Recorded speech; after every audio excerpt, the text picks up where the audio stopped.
13 अगस्त की नाइट ये बहुत स्पेशल होती है। वो इसलिए क्योंकि जी यहाँ पे रश लगा होता है, शोर शराबा हो रहा होता है, पों पों की आवाज़ें आ रही होती हैं।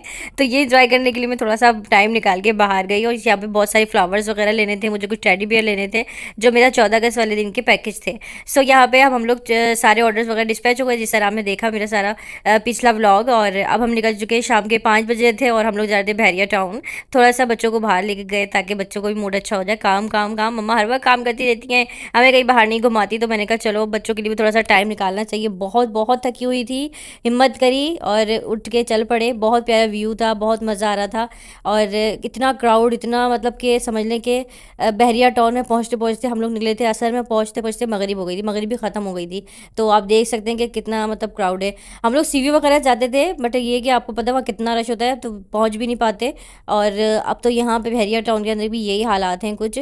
और यहाँ पे मैंने वो जो आजकल ट्रेंड चल रहा है ना बॉटल वाला, वो मेरा यहाँ पे मोए मोए हो गया क्योंकि यहाँ पे पानी ही नहीं निकला बॉटल से सही। फिर मैं थोड़ी सी वीडियो शूट की और मैंने कहा चलो भाई इसको जितना हुआ वो ऐड करके डाल देते हैं। और यहाँ पे हमने थोड़ा सा बस इंजॉय किया, पिक्चर्स वगैरह क्लिक करी।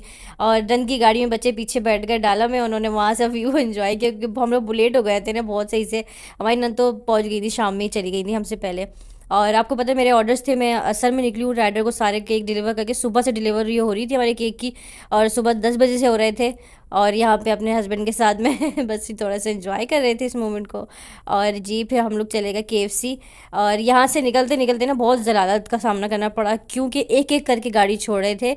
मतलब बहरिया टाउन के अंदर हम लोग सोच रहे थे कि चलो एक पॉइंट है जहाँ हम लोग थोड़ा सा रिलैक्स कर लेते हैं, घूम लेते हैं, बच्चों को एंजॉय करवा देते हैं। बट ये क्या, अब बहरिया टाउन में भी वो हालात है, मतलब कि वो कहते हैं ना कि पाकिस्तान तो आज़ाद हो गया मगर हम यहाँ से आज़ाद ही नहीं हो पा रहे थे, अंदर फंसा दिया था।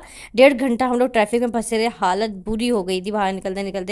जब मैंने गार्ड से पूछा था क्या हुआ, चेकिंग वगैरह चल रही है, उन्होंने कहा नहीं जो ब्रिज बना हुआ है ना अंडर पास वाला, वो सब वहाँ काम चल रहा है। और मैं आप लोगों को दिखाती हूँ कि अंदर कोई भी काम नहीं चल रहा था, कुछ भी नहीं, सिर्फ बस शोशके हैं और लोगों को परेशान करने के। और एक एक करके गाड़ी छोड़ रहे थे, उसकी कोई वजह सामने नहीं आई, इतने इतना इतना क्राउड था गाड़ियों का। फिर हम लोग चले गए KFC। आई नो कि बाइकआउट है, पर यहाँ देखने के बाद कहीं नहीं लगा कि बाइकआउट है, क्योंकि बहुत बहुत तेज़ भूख लगी हुई थी, बहुत तेज़। क्योंकि मैंने जो वो सुबह का नाश्ता किया हुआ था और हमारी फैमिलियों ने भी कुछ नहीं खाया हुआ था, तो हमने कहा जाए सबसे पहले, क्योंकि बहरिया के बाद KFC पड़ता है, तो हम लोगों ने KFC खाया। वहाँ से सीधा हम लोग घर चले गए, क्योंकि रास्ते में कोई भी हमें ऐसा पॉइंट नहीं मिलना था जहाँ पे हम लोग खाना वगैरह खा सके। सो जी ये बाइकआउट बाइकआउट वाला जो नारा है ना, वो मेरे कमेंट में आके ना लगाइएगा, क्योंकि मुझे पता है नो कि बाइकआउट करना चाहिए। और मुझे यहाँ देखने के बाद तो कहीं नहीं लगा कि ये बाइकआउट हो रहा है, बहुत बहुत रश था। Thanks for watching, bye.